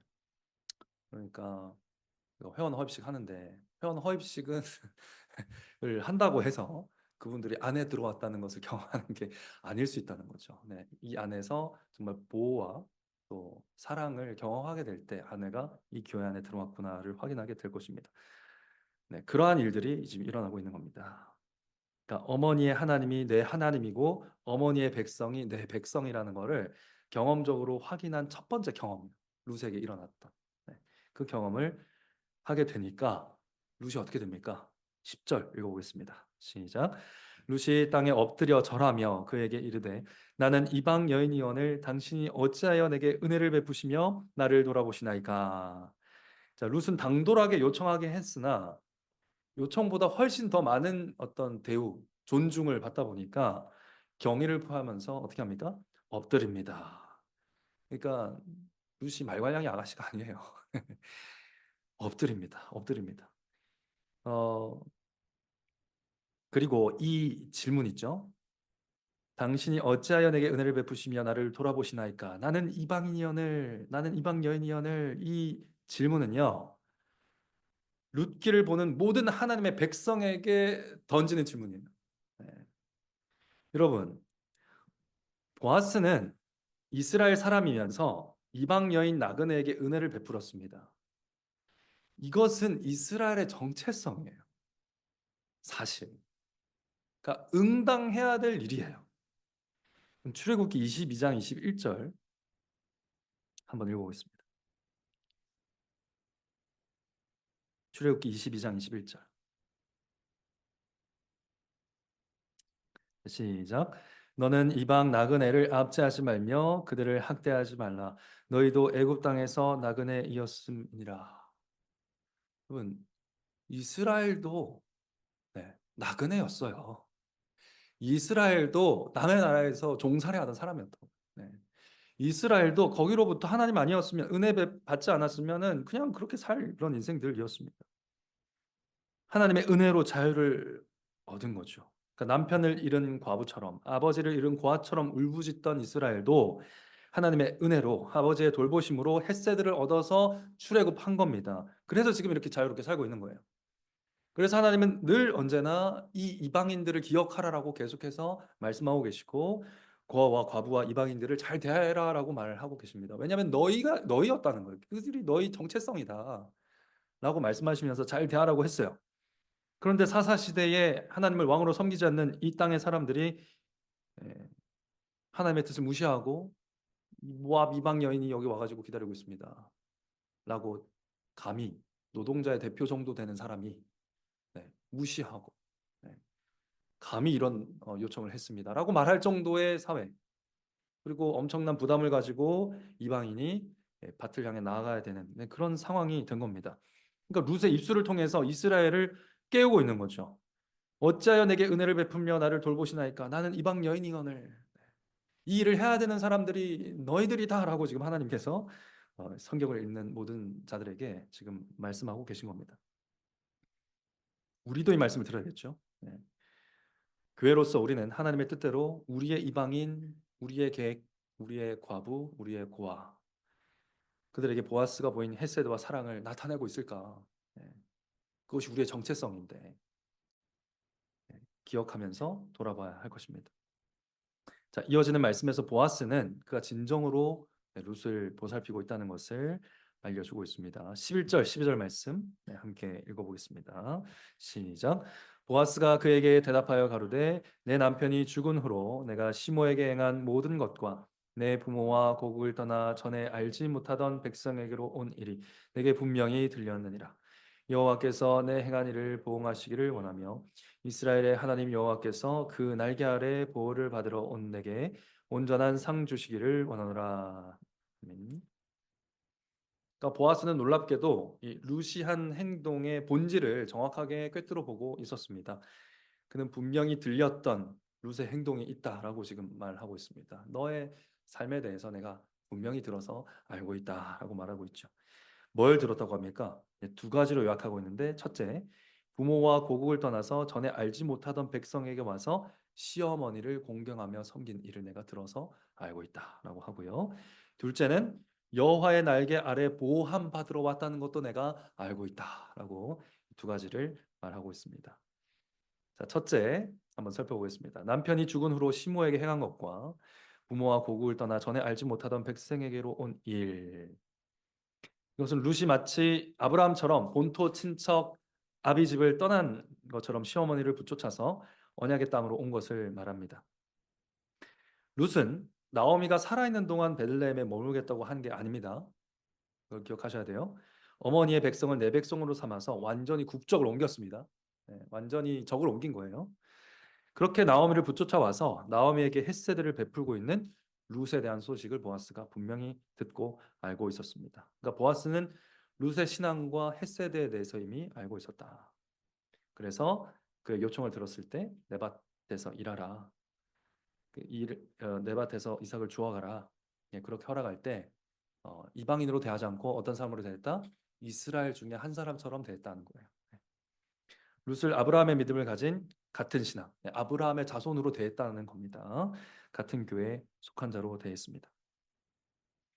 우리가 교회 안에서 만난 사람들을 다 이렇게 대해야 됩니다. 차별 없이. 개혁 신앙을 쫓으면서도 잘못된 신앙을 가지는 사람들이 많습니다. 그들은 아직 수준이 저 사람은 수준이 아직 떨어지네라고 표현을 하거나 폄하를 하거나 속으로 내가 아는 개혁 신앙보다 조금 모자라네라고 생각하면서 은근히 무시를 하는 경우가 많습니다. 참 개혁파 교회의 성도라면 연차가 쌓일수록 겸손해져야 됩니다. 네, 겸허해져야 됩니다. 그러니까 참 개혁파 교회라면 이 교회의 나이가 들어갈수록 겸손한 성도들이 많아져야 됩니다. 목회가 제대로 이루어지고 있다면 그게 정상입니다. 교회 온 지 얼마 안 되는 성도님들, 우리 교회 적응하고 있는 성도님들 세심히 돌아보고 그들을 동일한 나의 형제요 자매로 대하는 성도들이 많아져야 됩니다. 때론 그분들이 우리 교회 규칙을 넘어서는 서툰 행동을 할 수도 있어요. 그런데 그런 일이 일어날 때 귀 기울여 들을 수 있는 성도들이 많아지는 교회가 좋은 교회입니다. 묵상할 수 있는 어른 성도, 그러니까 교회의 어른이죠. 교회 어른들이 많아져야 돼요. 우리 교회 소개해 보면 청년들의 말에 귀를 기울이며 틀린 말이라 할지라도 무시하지 않습니다. 이런 내용이 있습니다. 또 무조건적 아멘과 맹목적 신앙보다는 질문을 환영한다. 이런 내용도 있습니다. 근데 이게 그냥 지침에만 적혀 있는 수준이 되면 안 되고요. 실제로 이렇게 할 수 있는 성도들이 많아져야 된다라는 것입니다. 그러니까 보아스처럼 룻을 대해주는 어른들이 많은 교회로 성숙해져 가야 된다. 이제 우리 교회 나이도 어리지 않거든요. 17주년 어리지 않습니다. 개척교회 초기 뭐 이렇게 말할 수가 없어요. 제가 다른 데 가가지고 그렇게 얘기했다가 혼난 적이 있거든요. 네, 그거 뭐 교회 오래됐네요 하면서 교회가 나이가 차가고 있는데 차가는 나이만큼 교회에 어른들이 많아지고 있는가? 이 부분은 우리가 좀 돌아봐야 될 점인 것 같습니다. 둘째로 보아스는 여호와의 날개 아래 보호함을 받으러 온 일을 기억하고 있다 그러죠. 그러면 여호와께서 날개가 있습니까? 여호와의 날개? 여호와의 날개가 뭡니까? 네. 이 하나님의 장막 안 지성소에 들어가면 거기 뭐가 있습니까? 언약궤가 있습니다. 그 언약궤 위에 하나님과 백성이 만나는 시은소라는 곳이 있는데 거기 뭐가 있습니까? 날개가 있죠. 네. 두 그룹이 날개를 이렇게 얼굴을 가리면서 펼치고 있는 형상이 있습니다. 그 날개 아래에서 하나님이 자기 백성과 만나 주시는 거죠. 그 죄를 용서해 주시고 그들을 자기 백성으로 여전히 확인해 주시는 자리가 그 날개 아래였습니다. 네. 그러니까 여호와의 날개 아래 보호함 받으러 왔다라는 거는 단지 현실적인 어려움을 피해서 네가 하나님께로 왔다라는 뭐 그런 의미도 분명히 있었겠지만 룻이 하나님의 헤세드를 받아들이고 그 날개 아래로 참 하나님께 예배하러 왔다는 사실에 대해서 내가 알고 있다라고 지금 표현하고 있는 겁니다. 그러니까 룻이 참 하나님을 예배하러 이 땅에 온 언약 백성, 구원받은 백성이다라는 것을 나타내는 아름다운 표현인 것이죠. 여호와 하나님은 그 날개 아래로 피신한 룻이 드리는 예배를 받으시고 보호해 주실 겁니다. 그거를 내가 알고 있다라고 지금 말하고 있습니다. 이 두 가지 일을 인하여 보아스는 룻을 축복하고 있는 겁니다. 여기서 이 룻이 한 일에 대해서 여호와의 이름으로 상 주시기를 원하노라 이렇게 말하거든요. 즉 내가 너에게 베풀고 있는 이런 배려와 이런 은혜는 사실 별거 아니고 너에게 은혜 주시는 참 하나님이 누구다? 여호와이시다라고 고백을 하고 있는 겁니다. 이것을 강조하기 위해서 여호와를 두 번이나 반복하죠. 여호와께서 내가 행한 일을 보호하시기를 원하며 이스라엘의 하나님 여호와께서 그 날개 아래 보호받으러 온 내게 상 주시기를 원하노라 이렇게 축복을 하고 있습니다. 여기서 보아스는 여호와 하나님께서 룻의 필요를 다 채워주시기를 정말로 소원하고 있습니다. 그러니까 룻에게 필요한 햇새들을 하나님께서 다 채워주시기를 기도하고 있는 것이죠. 여러분 이 기도가 굉장한 기도인데 자 룻에게 가장 필요한 햇새들은 뭡니까? 단지 음식일까요? 네. 아니면 이 밭에서 수확할 수 있는 권한일까요? 네, 그것보다 더 필요한 건 뭡니까? 룻에게는 남편이 필요합니다. 그러니까 필요한 햇새들을 하나님께서 다 채워주시는데 그 안에는 이제 남편의 복이 포함되어 있는 것이죠. 이제 여호와 하나님께서 이 상이라는 표현을 앞서서 하신 적이 있는데 우리가 어제 이 룻의 신앙이 누구의 신앙과 아주 흡사하다 했습니까? 아브라함의 신앙과 흡사하다고 했죠. 이제 친척 아비집을 떠나라 해서 떠난 아브라함의 신앙과 흡사하다고 했는데 같다고 했는데 하나님이 아브라함에게 상을 약속하신 적이 있습니다. 창세기 15장 1절 보시면 창세기 15장 1절 이 보아스가 룻에게 구한 상이 무엇인지를 창세기 15장 1절에서 확인할 수 있는데 읽어보겠습니다. 이후에 여호와의 말씀이 이상 중에 아브라함에게 임하여 가라사대 아브라함아 두려워 말라 나는 너의 방패요 너의 지극히 큰 상급이니라. 아멘. 그러니까 하나님이 상급이죠. 하나님이 상급으로 주어지는데 하나님이 상급으로 주어질 때, 즉 하나님이 언약으로 상을 주실 때 무엇으로 주게 될 것인가? 이어지는 스토리를 보면 내가 너의 큰 상급이라 했는데 아브라함이 아들이 없으니까 하나님 나에게 상급이 무슨 소용이 있냐 하면서 내 종 다메섹 사람 엘리에셀이 나의 상속자이고 그를 통해 나는 상을 얻겠습니다 하거든요. 이에 여호와께서는 뭐라고 하십니까? 내 몸에서 날짜가 내 상속자 되리라 하면서 내 자손이 무별과 같으리라 하십니다. 그러니까 이 전체 스토리를 보면 아브라함에게 하나님이 상급으로 주시겠다고 한 건 무엇이라는 걸 알 수 있습니까? 자녀라는 걸 알 수 있어요. 자손, 자녀라는 걸 알 수 있습니다. 그러니까 여기서 상급은 후손을 얻는 것과 연관되는 것이 분명하다. 그 처음에 하나님께서 아브라함을 불러내실 때 약속한 게 뭡니까? 자손입니다. 자손. 그래서 하나님은 놀랍게도 지금 그러니까 보아스가 이제 룻을 축복할 때 그 생각 속에는 이제 룻이 결혼도 하고 자녀도 낳아서 그가 정말 이 땅에서 발을 붙이고 하나님의 복을 누리면서 살았으면 좋겠다. 그런 의미에서 상 주시기를 원하노라 했을 거예요. 자, 그런데 이 소원을 드리고 있는 보아스를 통해서 하나님은 어떻게 하실 거다? 이 기도에 응답하실 거라는 겁니다. 그러니까 자신을 통해서 룻에게 필요한 햇새들을 채워 주실 거라는 걸 지금은 몰랐겠죠. 그러나 실제로 3장 9절에 보면 룻은 보아스에게 뭐라고 말하느냐? 3장 9절 잠깐 보시면요. 그의 옷깃 날개 이거 같은 단어거든요. 여호와의 날개 그늘 할 때 그 날개와 이 3장 9절에 나오는 옷깃이 같은 단어입니다. 옷자락. 이 옷자락이 바로 날개라는 단어예요. 그러니까 당신의 날개로 나를 덮으소서 합니다. 그러니까 룻에게 가장 필요한 헷세드는 나오미의 기쁨을 채워줄 자녀의 출산인데 보아스는 룻을 위해 기도하면서 자기도 모르게 룻의 기도 응답자로 부름받고 있다는 것을 우리는 확인하게 될 겁니다. 자, 이처럼 교회는 서로가 서로의 기도의 응답자가 되는 경우가 많습니다. 그러니까 여러분이 누군가를 위해 기도를 하면은 그 기도 응답을 내가 들어주게 되는 경우가 많다는 거죠. 내가 들어주는 건 아니고 나를 통해서 하나님이 그 기도에 응답하시는 경우들도 많다라는 것입니다. 저 가난한 형제를 좀 채워주세요 기도하는데 내가 막 부자가 돼요. 무슨 말입니까? 저 형제의 가난을 채워주세요 하는데 내가 막 많이 벌어. 갑자기 보너스를 막 받고 그럽니다. 무슨 말이에요? 그 가난을 누가 채우라는 겁니까? 내가 채우라는 거죠. 저 슬픈 형제를 위로해 주세요 기도하는데 나한테 동일한 고난을 주실 때가 있어요. 무슨 말입니까?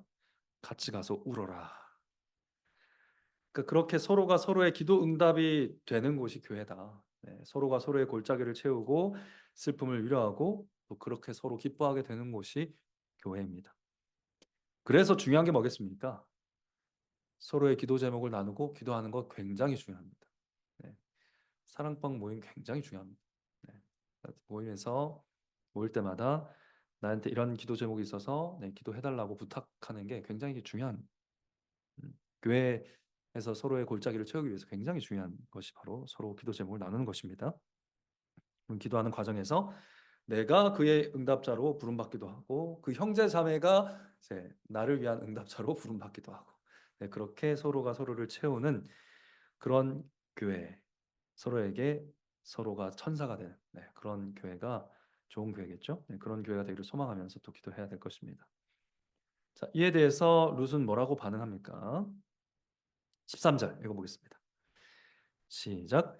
룻이 가로되 내 주여 내가 당신께 은혜 입기를 원하나이다. 나는 당신의 시녀의 하나와 같이 못하오나 당신이 이 시녀를 위로하시고 마음을 기쁘시게 하는 말씀을 하셨나이다. 아멘. 자, 여기서 계속을 넣어서 읽어야 될 것 같아요. 나는 당신께 계속 은혜 입기를 원하나이다. 그러니까 이제 이 장은 은혜의 삼중창이 울려 퍼지는 곳입니다. 그러니까 이 장에서 룻이 집을 출발할 때 뭐라고 했습니까? 내가 은혜를 입으면 그에 따라서 이삭을 주겠습니다 했습니다. 10절에서 보아스의 호의에 감사하면서 나는 이방 여인이언을 어찌하여 내게 은혜를 베푸십니까? 라고 고백했지요. 그리고 여기서 계속 내가 은혜 받기를 원합니다. 라고 보아스를 향해서 계속 은혜를 요청하고 있습니다. 여기서 우리는 은혜를 입지 아니하고서는 살아갈 수 없는 나오며 룻의 처지를 발견하는 동시에 하나님이 처음부터 끝까지 은혜를 주고 계시다는 것도 발견해야 됩니다.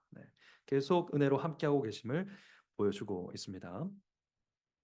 자, 룻에게는 보아스를 주인으로 삼고 그의 종이 되고자 하는 마음까지 생긴 것 같아요. 네. 그러니까 이게 참 아름답죠. 보아스는 룻을 높여주려고 하는데 룻은 자기를 낮추려고 해요. 그래서 내 주여, 주인이여라고 보아스를 부릅니다. 기대하지 못한 은혜를 너무 크게 받으니까 황송해서 그 은혜 앞에서 위축됐습니다. 그러나 잠시 후에는 종이 되기에도 모자라다는 생각을 한 것 같아요. 그래서 당신의 시녀의 하나와 같이 못하오나 종만도 못합니다 제가 이렇게 고백하기까지 합니다. 자, 보아스는 룻을 높이는데 룻은 자신을 겸손히 낮춘다. 이것이 바로 성도 사이에 나타내야 될 티키타카입니다. 성도 사이의 상호작용. 그러니까 베푸는 자도 하나님 앞에서 하나님의 은혜만 내세우면서 겸손하고 베품을 받는 자도 자기를 온전히 낮추고요. 그러니까 베푸는 자도 굳이 하지 않아도 될 햇새들을 베풀고 난 이후에 이것이 다 하나님의 은혜입니다라는 말을 하고 그렇게 높임을 받고 섬김을 받은 자 역시 당연하게 생각하지 않고 룻은 높임을 받았잖아요. 그러니까 감사하네. 그럴 만하지. 이렇게 생각하지 않고 역시 나야. 이렇게 생각하지 않고 자신을 낮추면서 감사하기를 그치지 않습니다. 이게 이제 교회에서의 상호작용인데요. 여러분, 교회가 가족이라고 하잖아요. 이게 무슨 말입니까? 교회가 가족 같다고 할 때 그게 무슨 말이에요? 서로 편하다는 얘기일까요? 우리는 친하고 편한 관계를 떠올리면서 와, 가족 같다. 이런 생각을 합니다. 그리고 실제로 가족 안에서도 자녀들하고 친구 먹으려고 하는 부모님들 많죠. 그래서 친구 같은 아빠, 친구 같은 엄마, 아, 그것이 이제 친밀한 가족이다 이렇게 생각을 합니다. 그래서 교회 안에서는 말도 좀 놓고 편하게 말하고 뭐 그런 관계가 되면 좋겠다 이렇게 생각을 하는데 여러분 서로 편하게 대하면 친해질까요? 꼭 그렇지만은 않아요. 네, 여러분 화목한 가정을 잘 살펴보시면 서로에게 예를 다하는 가족이 화목합니다. 네. 아버지는 아버지로서의 대우를 받고요. 근데 대우를 받으면서도 겸손한 아버지가 있는 가정. 네. 그리고 아버지는 또 자녀에게 합당한 일들을 행하고요. 어 그리고 자녀들은 또 자녀들에게 합당한 일을 행하고요. 그러니까 동생은 동생의 위치, 언니는 언니의 위치에서 각자에게 예를 다 갖추는 가족이 화목해요. 근데 편하게 대해서 서로 선을 막 넘는 가정은 시끄러워요. 맨날 싸웁니다. "너 선 넘지 마. 너는." 이러면서 막 싸우는 거죠. 네. 그러니까 윗사람은 너그러이 베풀고 자랑하지 않고 아랫사람은 감사히 받고 겸손히 따르는 네. 이런 상호 가정 이 작용이 있는 가정이 화목하고요. 교회도 마찬가지예요. 네. 교회도 편하게 대하고 서로 격이 없어진다는 게 가족처럼 된다는 게 아니고 네 서로에게 예를 다하는 것. 네. 이와 관련해서 바울이 뭐라고 했습니까? "사랑은" 뭐다? "무례히 행치 아니하며." 했습니다. 네. "사랑은 격이 없으며." 이렇게 안 했어요. "사랑은 선 넘으며." 이렇게 하지 않았습니다. 네 "사랑은 무례히 행치 아니한다." 자 무례히 행치 아니하는 사랑의 길이 그리스도 안에 있습니다. 그러니까 그리스도를 중심으로 나타내신 하나님의 사랑 앞에서 겸손을 잃어버리지 않는 자라야 베풀면서 겸손할 수 있고요. 네. 또 높임을 받으면서도 겸손할 수 있고 그렇게 상호 겸손이 가능한 겁니다. 그러니까 헤세드라는 게 이제 룻을 처음부터 끝까지 통과하는 주제인데 그 헤세드가 많은 교회의 어려움, 실질적인 갈등 이런 것들을 해소하는 중요한 내용으로 계속 소개가 되는 것 같습니다. 자, 이에 대한 보아스의 반응은 무엇인가? 이것도 참 아름다운 반응인데 14절부터 16절까지 읽어보겠습니다. 14절부터 16절까지. 자, 시작. 식사할 때에 보아스가 룻에게 이르되 이리로 와서 떡을 먹으며 내 떡 조각을 초에 찍으라. 룻이 곡식 빼는 자 곁에 앉으니 그가 볶은 곡식을 주매 룻이 배불리 먹고 남았더라. 룻이 이삭을 주우러 일어날 때에 보아스가 자기 소년들에게 명하여 가로되 그로 곡식단 사이에서 죽게 하고 책망하지 말며 또 그를 위하여 줌에서 조금씩 뽑아버려서 그로 죽게 하고 꾸짖지 말라 하니라. 아멘. 이에 대한 이런 나를 종으로 여기서 아니 아니 나는 종보다 못합니다." 막 이렇게 막 너무너무 벌벌 떨어 하니까 이제 이 또 보아스의 탁월함이 나타나는 건데 "아 그러지 마세요. 일어나세요." 많은 말 하지 않고 어떻게 해 버립니까? 네 식사에 초대를 해 버립니다. 네. 그럼 식사는 이스라엘에서 어떤 의미가 있죠? "식사는 너와 내가 하나다."라는 걸 확인하는 자리입니다. 네. 이스라엘 사람들은 식사를 함께 함으로써 우리의 관계를 서로의 관계를 확인했습니다. 특별히 이방인들과 식사하지 않음으로 이스라엘은 이방인과 다르다라는 것을 표현했습니다. 그런데 보아스는 룻에게 상을 차려놓고 떡 조각을 소스에 찍어 먹으라 하면서 식초를 줍니다. 배불리 먹고 남을 만큼 볶은 곡식을 만들어 줍니다. 빨리 막 볶아서 만든 것 같아요. 뭐 뻥튀기였나? 네, 모르겠습니다. 이제 어떤 학자는 성경에 나오는 최초의 패스트푸드다 뭐 이렇게 얘기하기도 하는데 네 뭐였는지 모르겠죠. 하여튼 그걸 줍니다. 요리가 남아요. 네. 다 먹고 남도록 준 거예요. 네, 누구 주라고 줬을까요? 네, 나오미 것도 준 거죠. 팝콘 먹고 나오미도 갖다 주라 이렇게 한 겁니다. 자 여기서 우리는 떡집에 와서 드디어 떡을 배부르게 먹는 룻의 모습을 보게 됩니다. 자 그런데 여기서 우리는 보아스가 룻을 대하는 태도도 보지만 보아스가 종들을 대하는 태도도 볼 수 있어요. 네 어떻게 대했다? 같이 식사하는 식구로 대했다는 겁니다. 네. 룻은 곡식 빼는 자 곁에 앉아서 먹습니다. 보아스도 그와 함께 먹습니다. 그러니까 보아스의 추수밭 식탁에서는 유대인이나 모압인이나 주인이나 종이나 남자나 여자나 품삯 받는 추수 책임자나 품삯 주는 주인이나 아무런 차별이 없이 식사하는 식탁이었다. 그야말로 여호와의 총회라고 할 만한 아름다운 식사 장면이었습니다. 유대인이나 헬라인이나 종이나 자유자나 남자나 여자나 다 그리스도 예수 안에서 하나다라는 것이 아주 잘 드러나는 말씀이 이제 이 말씀이죠. 그러니까 구약 교회도 그런 공동체였다는 것을 우리가 확인할 수 있습니다. 우리는 이 식사 장면을 바로 내일 성찬의 자리에서 또 맛볼 겁니다. 매주 이러한 성찬을 맛보고 있습니다. 누구나 다 같은 떡을 먹고 다 같은 잔을 마십니다. 우리도 성찬에서 떡과 잔을 대할 때 교회 안에 있는 모든 성도에 대한 사랑을 새롭게 해야 될 것입니다. 아, 내가 누구를 차별하고 있지 않은가? 마음에 어떤 사랑의 차별을 은근히 가지고 있지 않은가 돌아보면서 서로에 대해서 차별이 없도록 겸손히 사랑할 수 있도록 교제하고자 하는 회개의 마음으로 내일도 성찬을 받으시기 바랍니다. 자, 이제 식사가 끝나고 헤어지려고 합니다. 일어나는 룻을 보고 보아스는 소년들에게 세 가지를 다시 공지합니다. 첫째, 곡식단 사이에서 죽게 하지 말고 책망하지 말아라. 그러니까 이제 보아스가 늘 있는 게 아니잖아요. 네. 마침 내려왔다고 했으니까 또 뭐 다른 일을 보러 가겠죠. 그러니까 항상 밭에 있는 거 아닌데 너희들이 이 기억해라 하면서 하는 말이 곡식단 사이에서 죽게 하라. 그리고 책망하지 마라. 네. 이미 다 소녀들로 둘러싸아 놓았지만 책망하지 말라는 경고를 한 번 더 주고 있고요. 그리고 곡식 다발에서 조금씩 뽑아 떨어뜨리라는 거예요. 네. 그러니까 벨 때 많이 흘리라 이런 얘기예요. 많이 흘려서 많이 그러니까 아침에 그냥 일 끝내고 가도록 해라.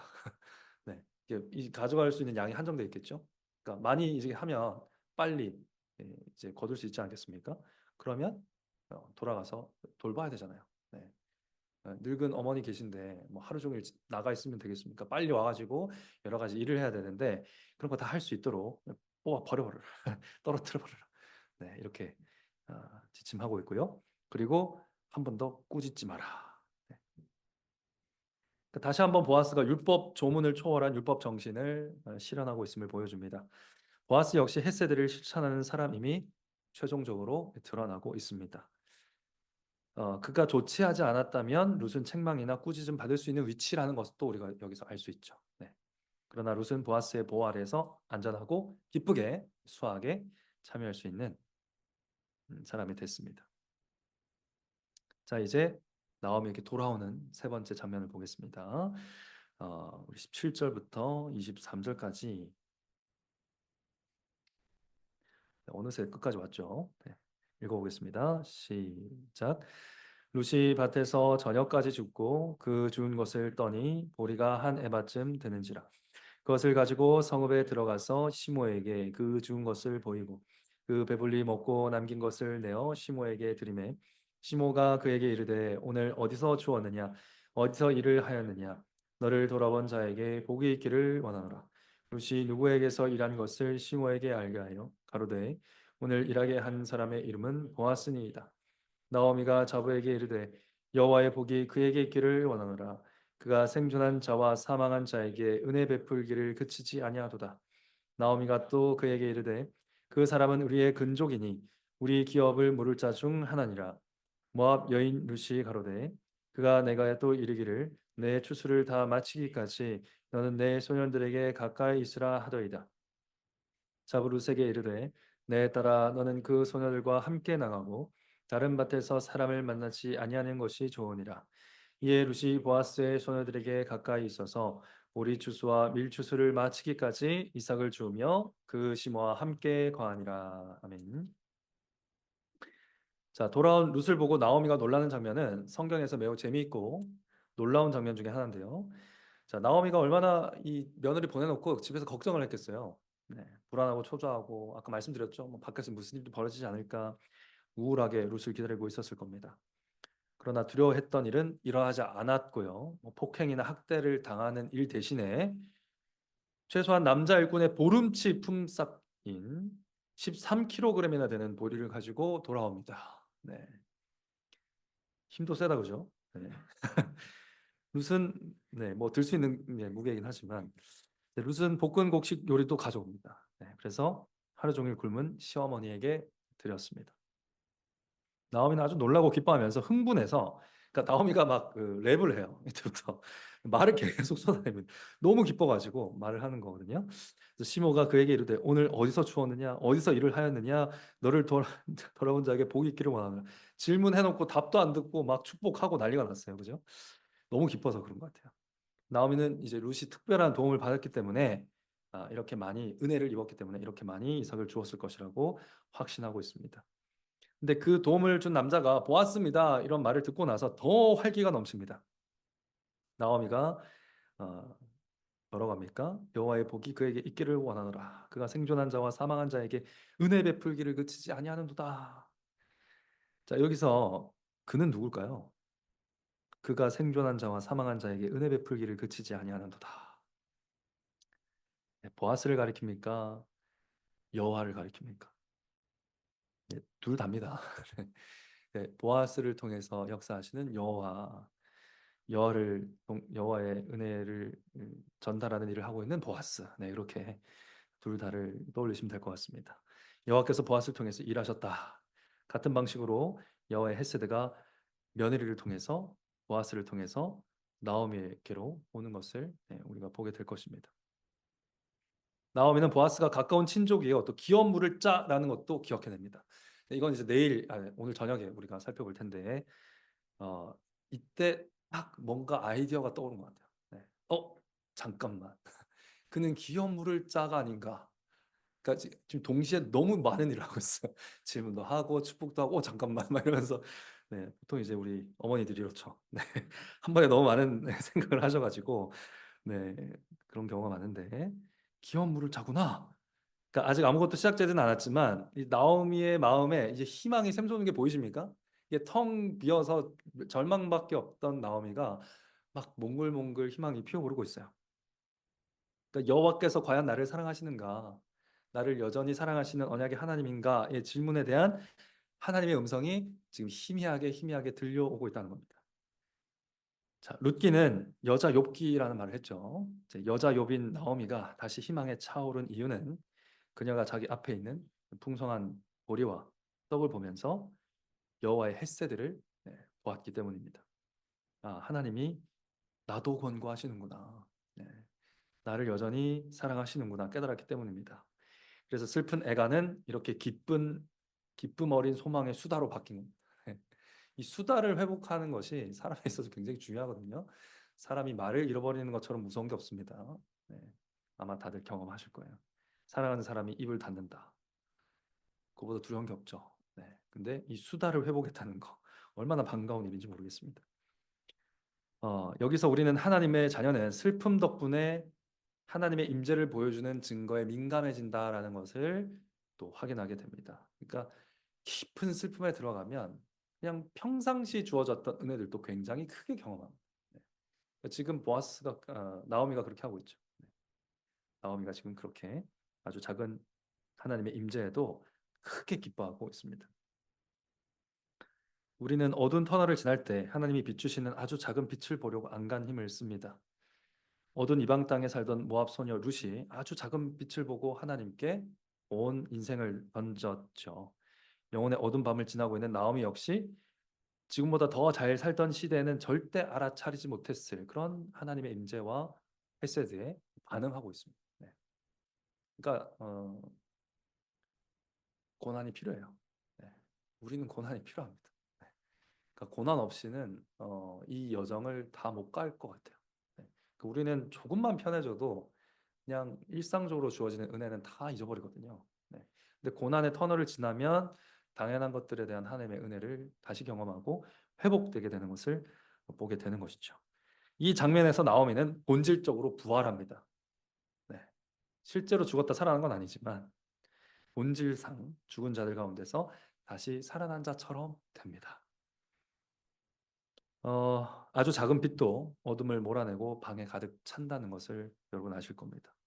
나오미의 마음을 밝힌 아주 작은 빛이 나오미를 가득 채우게 됩니다.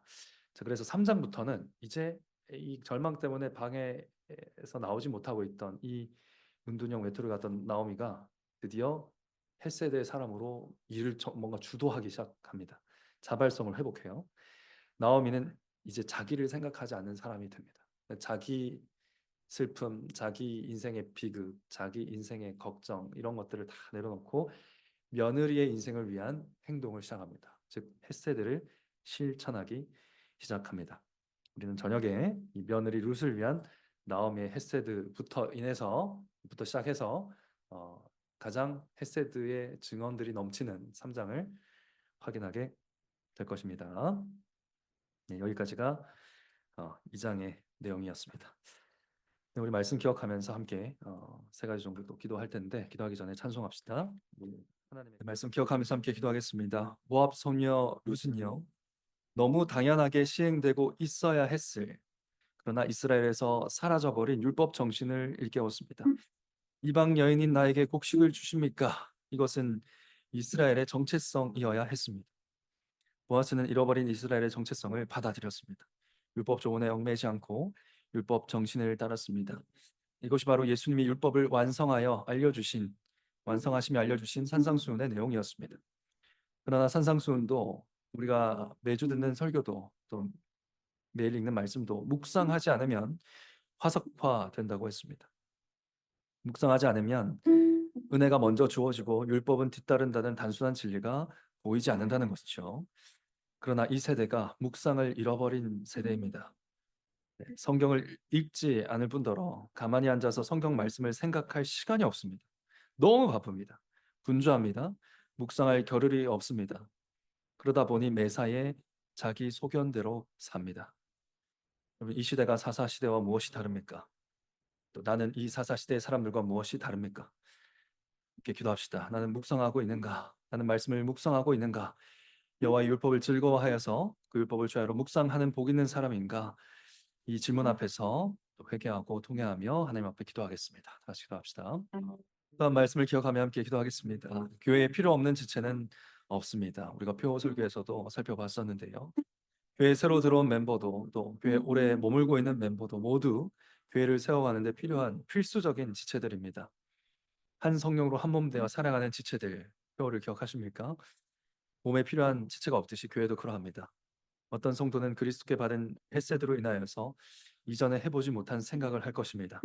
어떤 성도는 그리스도께 받은 햇세드로 인하여서 그 당돌한 도전적인 생각을 귀 기울여 듣고 받아들일 것입니다. 또 어떤 성도는 위험을 무릅쓰고 그리스도의 햇세드를 실천하러 나설 것이고요. 어떤 성도는 마음 졸이며 그 그리스도의 햇세드를 실천하는 성도를 위해서 기도할 겁니다. 또 어떤 성도는 햇세드를 실천하다가 그러니까 정말 위험에 빠지지 않도록 안전한 제도와 울타리를 제공할 것입니다. 또 어떤 성도는 나오미처럼 주저앉아 하나님 앞에 애가만 쏟아놓고 있을 수도 있습니다. 그러나 그의 슬픔과 애통의 기도가 어쩌면 이 모든 회복의 시작이었을 수도 있습니다. 여러분, 한 성도가 교회에서 울고만 있어도 그가 필요한 일을 다 하고 있는 겁니다. 교회에서 슬퍼만 하고 있어도 교회에서 그는 가장 필요한 사람입니다. 나오미의 슬픔의 눈물로 룻은 보아스의 밭에 이를 얻고요. 결국 오벳이 태어났고 결국 다윗이 태어납니다. 하나님 나라가 나오미의 슬픔의 눈물로 세워진다는 것을 봅니까? 슬퍼만 하고 있는 사람, 이 세상에서 소위 1인분 못한다고 배척당합니다. 스스로도 민폐만 끼친다고 생각하고 삶을 마감하고 있습니다. 자살률이 지금 엄청나다고 합니다. 그러나 울고 있는 그 성도 귀한 줄 알아야 됩니다. 애통하는 그 성도 그리스도의 사람입니다. 그리스도의 지체입니다. 너는 우리 교회에 있을 필요 없다. 누구도 그렇게 말해서는 안 되고 그런 생각도 가져서는 안 되고요. 자기 자신도 내가 교회에 필요 없다라는 생각을 하지 말아야 됩니다. 슬퍼만 하고 있어도 됩니다. 슬퍼만 하고 있어도 교회에 필요한 사람입니다. 우리가 서로를, 지체들을 또 교회를 그렇게 바라볼 수 있도록 함께 기도하면 좋겠습니다. 이 세상에 있는 질서, 이 세상이 가르치는 질서를 거스를 수 있도록 함께 기도합시다. 사람을 자산으로 생각하고 사람을 도구로 생각하고 사람을 이용할 생각만 하고 있는 이 세상 속에서 우리는 사람을 바라볼 때 하나님의 형상으로 바라볼 수 있도록, 울고 있는 그 성도만으로 감사할 수 있도록, 이 마음이 그렇게 변화될 수 있도록 함께 기도하겠습니다. 다음 기도합시다. 우리가 밭을 소유하고 추수하는 보아스와 같은 형편에 있다면 룻과 같은 사람들에게 예수님을 만나야 한다고 말하는 사람이 아니라 예수님을 만나면 받는 헤세드가 무엇인지 보여줄 수 있어야 할 것입니다. 보아스가 룻에게 보여준 헤세드는 그가 하나님께 어떤 헤세드를 받았는지 충분히 알게 해줍니다. 그래서 룻은 그 앞에 엎드려서 절했습니다. 보아스의 은혜, 그 이면에 있는 하나님의 은혜 앞에 절했습니다. 룻에게 헤세드를 베푸는 일 자체로 보아스 역시 하나님의 날개 그늘 아래에서 예배했던 것입니다. 여호와께서 언약을 기억하여 베들레헴을 신방하시고 다시 떡집으로 회복시켰다는 것이 보아스의 너그러운 행동을 통해서 그대로 드러나고 있습니다. 룻이 다 먹고도 남도록 보아스에게 받은 것처럼 보아스도 하나님께 넘치게 받았음을 알 수가 있습니다.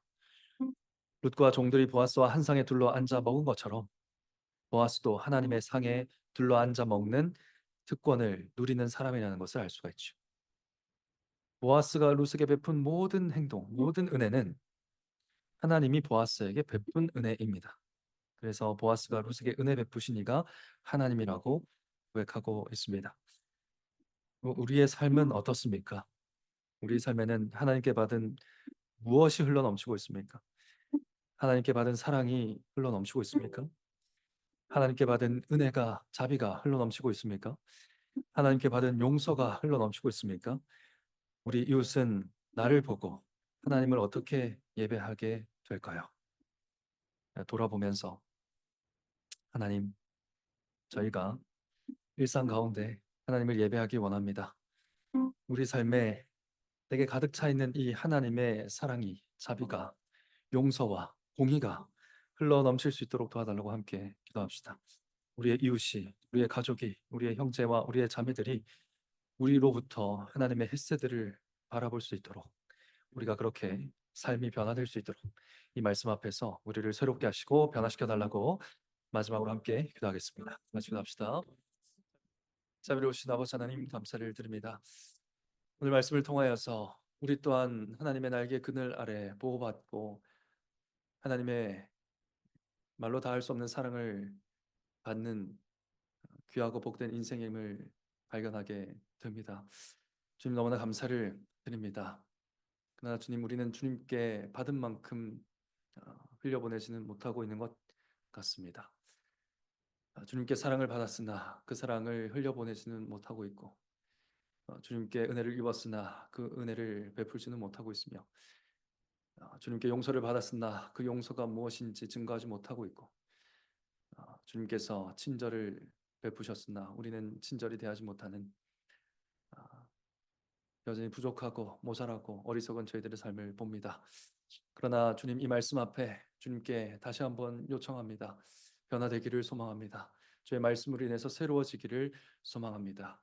주님께 받은 것만큼 다 증거할 수는 없을지라도 주님께 받은 것의 일부라도 흘려보내는 저희들이 되게 하여 주시옵소서.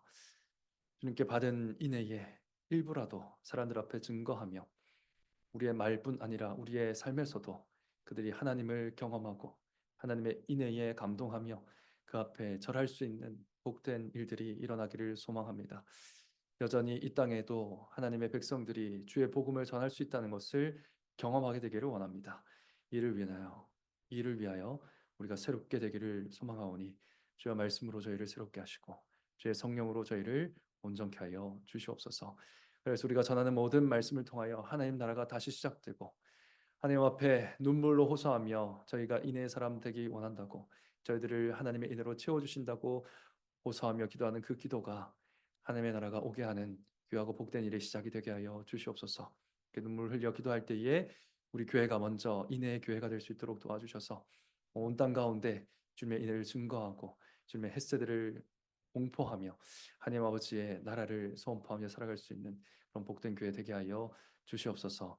주님, 말씀 잘 듣게 하시니 감사를 드립니다. 오해 있을 모든 시간 가운데도 함께해 주시고 또 정행해서 주님의 선포하실 말씀을 기대함으로 나올 수 있도록 도와주시옵소서.